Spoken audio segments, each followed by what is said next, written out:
I've been super nervous about this video, but today I'm gonna be doing the One Dip Makeup Challenge. If you haven't already seen Nikki tutorials or James Charles do this makeup challenge, I'll explain it quickly, but it says it in the name. I'm gonna be doing my full face of makeup using only one dip or one pump of each product. And for a twist on the challenge that's very on brand for me, I will only be using drugstore makeup or budget-friendly makeup. Let's see how well this goes, but first, if you're new here, hi, my name is Miranda. Welcome to my channel where we talk all things budget beauty. If that sounds interesting to you, then become the newest member of the Slashed Squad by hitting subscribe and the bell icon. So I am starting to work face primer back into my regular makeup routine because 2020 is the year that gave me wrinkles. Like actually, physically and mentally, I have wrinkles now. So I'm gonna be using one pump of the Physicians Formula Organic Wear Mineral Primer. I specifically chose this one because it's the only primer that I have that has a pump versus just a squeeze tube. So let's go ahead and pump this on the back of my hand. And nothing came out. Okay, wait, let's do this again. I haven't used this in a while. Wow, that is not a lot of product at all. So I'm gonna focus this tiny little pump on my forehead, which is where I've got those lines, a little bit on the nose, in my laugh lines for sure, a little bit on the chin, and we can try to spread that out. So basically the T-zone, which, I mean, as a combo skin person, is pretty much where I need the primer most anyway, so I guess we've got enough to do that. Okay, it's spreading pretty well. All right, well, that's that for that. Ooh, I'm getting nervous. For this challenge, I am going to use my most full coverage foundation, which is the Maybelline SuperStay foundation. Now, luckily, I don't have any breakouts or pimples right now, thanks to my serum routine, which I posted about a few videos ago. I only have hyperpigmentation to cover. So hopefully that makes this a little bit easier to smooth out with less product. Let's get that little hanging amount too. I want every little drop of one pump. All right, that is what we're working with. I'm a little optimistic. So my strategy with this is I'm going to actually dot the foundation onto my face with my finger. In my normal routine, I usually pump the foundation straight onto my sponge, but that is product potentially being absorbed versus applied. I think that is about it. We really don't have a lot left on my hand. So now I'm gonna go in with a brush. This is the classic Real Techniques Expert Face Brush.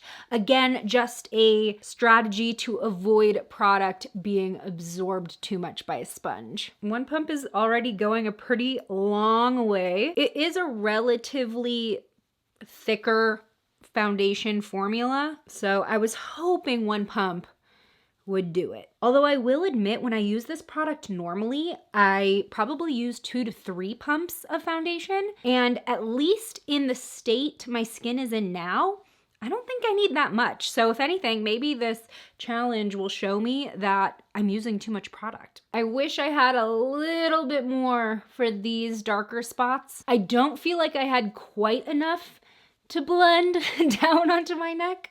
I'm just kind of using whatever's left on my brush. Next, let's move on to concealer. And just to switch it up, because I haven't used this in a while, this is the Covergirl truBlend Concealer. It is a very, very good full coverage concealer, another possible dupe for Tarte Shape Tape, as I've heard. And as far as the one dip challenge goes, I can only use what is on the wand. Now, I feel like I'm pretty good with this because this wand holds so much product. I think I might actually wipe some off. Okay, just a little bit, so it's not so goopy. So with what is left, I'm just gonna go ahead and dot this, and you'll see it is so pigmented. And I'm just gonna keep this out for now while I blend. Yeah, I don't think I'm gonna need to use much more than this. Should I use some of this concealer maybe to help cover up the hyperpigmentation? Because I still have a lot on my wand. Only thing is this is more of a highlighting shade, so I think we're off to a pretty good start here. This next step is probably what I was most nervous about, the brows. How the heck is this gonna work? So I think I might take the lead from James Charles. When he used squeeze tube products, he put it on the back of his hand, and it didn't necessarily matter how much he squeezed out, it was just still one dip of the brush into whatever was on his hand. So for this step, I'm using the AOA Brow Gel. This is a very pigmented, water-resistant brow gel. Let's go ahead and squeeze some out. Now, I usually don't need a lot of this because it is so pigmented, but I do tend to go into it and build up the brow. Okay, I'm gonna load up my brush. This is a lot of product, so I'm gonna have to basically do both at once because I need to distribute this product evenly. This is crazy. This is like not how my brain works. I don't like doing two things at once. All right, we're doing okay now. Filling out the tail of my brow because that's what I want to be the darkest. Luckily, the middle of my brow is pretty thick. This is going pretty well, but I'm definitely holding my breath. We do not have a lot of product left. But that's okay because the front is where I typically do the least brow product. Okay, not bad. These brows are kind of on point. And the second part of this that I was most nervous for was the eyeshadow. Before we move straight into that, let me prime with my e.l.f. Putty Eye Primer. This is a pretty thick eye primer. As long as I warm it up, I should be able to grab enough. Was that 2 dips? Okay, hold on. I'm pretty sure I removed my finger and then put it back in. So let me just wipe it off. We'll start over. Let me do this right this time. Finger in, warming up, and that's it. Okay. Yeah, I think we'll be all right. This primer's actually kind of hard to blend out, and I would want just a little bit more. For this challenge, I'm gonna go for an eyeshadow formula that I think I can trust. It is the BH Cosmetics Beautiful in Barcelona palette. Here are the shades. I think this is actually a really pretty fall palette. I'm gonna start off by dipping in La Rambla, and that's gonna be my base shade. Okay, 1 dip. Swirl, swirl, swirl. I think we picked up a decent amount, so I'm just gonna go straight for it. I would typically tap some off, but not today. So far, BH mattes are not letting me down. Next, let's go into the transition shade. Now, this is where it's gonna get tricky because typically with eyeshadow, you wanna sort of start off a little sheer and then build up, and that's how you get that really smooth blend. So this is gonna require a lot of control to have just the right amount of product on my brush. I'm gonna go into Carnation. Swirly, swirly out. I'm gonna go ahead and pat it a little bit onto the lid. Oh my gosh. Oh, starting to swipe it, and we've got a lot of color. I'm gonna go ahead and tap the rest off of the brush so that we can get a blend going with just what we have on the eyes now. It's gonna be a pretty strong transition. But this is exactly why I chose BH Cosmetics, because at least we'll get a lot of color out of these shades because we can't build up with more than 1 dip. Just taking a little bit of time to blend out because I was definitely generous with it. Let's go into Exquisite for the highlight. That didn't really pick up a lot. All right, right under the brow. Luckily for a brow bone highlight, we don't need a ton. Oh, okay. I think we're good. Nice. I'm taking the brush that I just applied the transition shade. I have not added any more product. I'm just gonna go and blend that out a tiny bit more now that we've got the highlight shade, and we are ready to rock and roll. Before I move on to the darkest shadow that I'll be using today, I'm gonna go ahead and powder my face. I forgot to set after doing my concealer, but I feel like this will help just in case there's fallout because I won't be able to wipe away some of my foundation and go back in with more. I can sort of lay down a layer of powder that I can sweep away. That's thinking ahead. So this is the Coty Airspun powder. The reason why I'm choosing this is because it does come with a powder puff. So basically after shaking it, I'm just gonna press it down, and I can only use what is on the powder puff, which is actually not that much.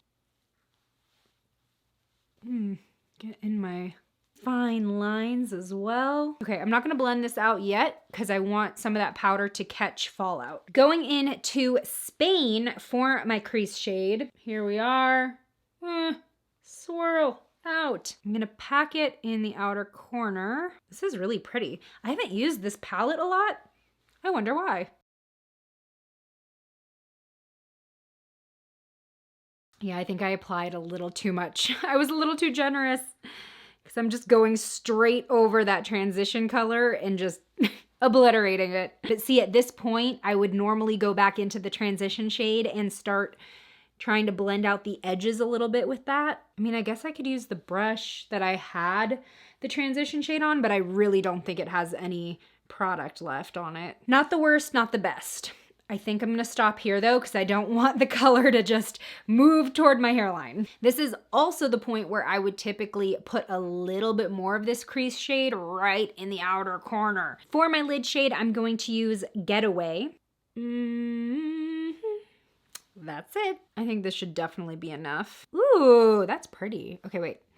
I have to remember I'm doing two eyes at once. How am I gonna get this to blend into my outer corner without adding more product? This is just gonna look so badly blended, I feel like. I guess I'm just gonna sort of go over the edge lightly back and forth and hope that that sort of creates a gradient. What if I take my finger? My finger doesn't have anything on it. I just wanna sort of get more of a blend going here. A little bit, not really helping. I am gonna brush off this powder now. Looks good. I think it took the fallout with it. Up close, this shadow does not look well blended. As a final touch here, I think I'm gonna take Mediterranean and put that on my lower lash line, just a tad, kind of bringing some of this together. Ooh, that's a really pretty blue. Oh shoot. Once again, I forgot that I was doing two eyes at once. Trying to put all that rich color on this eye first. Now I'm trying to build it up on this eye with what I have left. Not the biggest fan of how this eyeshadow looks, but I think it could have been worse. Moving on to liquid eyeliner. I'm gonna be using the NYX Matte Liquid Liner. Even though I dethroned this one as my drugstore favorite, it is the only liner that has like a dipping function to it. So I guess I just have to use everything that is on the brush as I take it out. What's the plan here? I just have to be really even with distributing it. Okay, we have two wings going.